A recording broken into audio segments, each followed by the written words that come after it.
आप माने इसको ऐसे समझिए, सांसद महोदय तो विस्तार से बताए, लेकिन विकसित भारत जी राम जी जो योजना है, अगर आप मनरेगा से इसका कंपैरिजन करेंगे, मनरेगा का पूरे देश में बजट था 88,000 करोड़।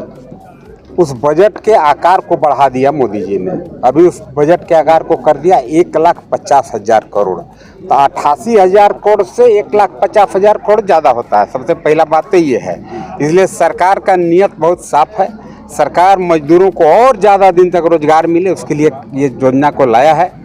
और इस योजना से आप कोई भी स्कीम गांव का कर सकते हैं। पहले जो योजना था, भाई गड्ढा खोदिए गड्ढा भरिए, यही चीज था। लेकिन अभी सरकार ग्राम सभा को पावर दे दिया। ग्राम सभा में आप जिस योजना को चाहते हैं, गांव में स्कूल बनाना है, स्कूल के बाउंड्री बनाना है, ड्रेन बनाना है, कहीं पीसीसी कर सड़क बनाना है, आप इस पैसा से बना सकते हैं। इसलिए हम कह सकते हैं कि विकसित भारत जी राम जी योजना खास करके गांव के लोगों के लिए यह वरदान साबित होगा। किसान सर आपके ओर देख रहा, चूँकि आप किसानों की आवाज़ कहे जाते हैं, तो सर धान का क्रय केंद्र बंद है, इसको सर कब तक चालू कराया जाए? नहीं, देखिए, ये राज्य सरकार के जिम्मे का विषय है।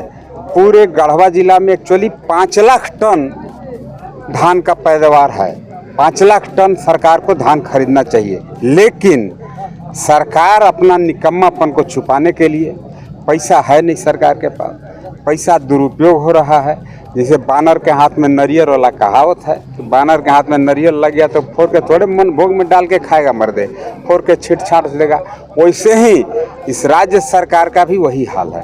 5 लाख टन चाहिए था, टारगेट फिक्स किया 2 लाख टन। तो 2 लाख टन में भी अभी तक मात्र 90,000 टन ही धान का अधिप्राप्ति हुआ है। माने वो जो मिनिमम टारगेट था 1,10,000 टन, उसमें भी 50% अभी तक इनका अचीवमेंट नहीं है। उसका कारण क्या है? आप बहुत सारे पैक्स में जाइए, ठेपा नहीं लग रहा है, अंगूठा नहीं लग रहा है। क्यों? चूँकि सरकार को देना पड़ेगा, उसका जो समर्थन मूल्य है सरकार को भी कुछ देना है, सरकार उससे बचना चाहती है। ये सरकार हम कह सकते हैं 100% निकम्मी सरकार है, फेल्योर सरकार है। अभी आप लोग को भी पता होगा कि नहीं, आप लोग का भी ज़मीन का ऑनलाइन का प्रॉब्लम होता होगा कि राज्य सरकार ने सुप्रीम कोर्ट का रुख किया।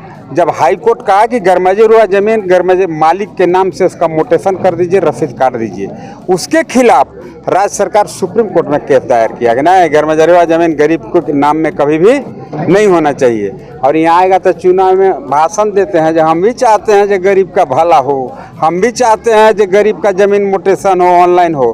तो आप लोग से हम कहते हैं, आप लोग जेएम और कांग्रेस के नेता से पूछिए कि जब हाईकोर्ट ने कहा कि गरमजरुआ जमीन रैयत का है, उसका रैयती उसके नाम पर मोटेशन करिए, ऑनलाइन करिए, तो सरकार सुप्रीम कोर्ट क्यों चला गया?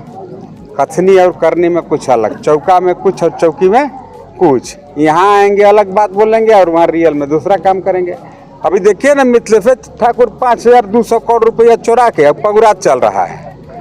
अब क्या सोच रहे हैं? 5,200 करोड़ रुपया चुरा के, जिसे भैंस नहीं पगुराता है, कस के खा के निकाल के कले कले। आज जमीन के पूरा यहाँ समझिए कि पूरा गढ़वा जिला का माफियाकरण अगर कोई किया तो मिथिलेश किया। आज बहुत शरीफ आदमी, व्यवसायी आदमी, गरीब आदमी आज दहशत में है।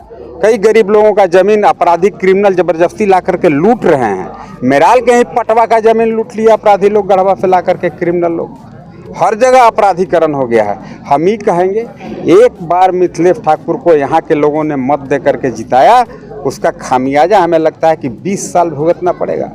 बड़ी मुश्किल से गिरनाथ सिंह के राजतंत्र से हम लोग आज़ादी दिलाए थे, 5 तंत्र में ला के हाउड़ के रख दिया मिथिलेश ठाकुर। अभी वो अपराधी का मनोबल हाई है। इसको धीरे धीरे मैं ठंडा करूँगा, घबराना नहीं है, इसको ठंडा करेंगे। आप सभी लोगों का सहयोग इसमें चाहिए। धन्यवाद।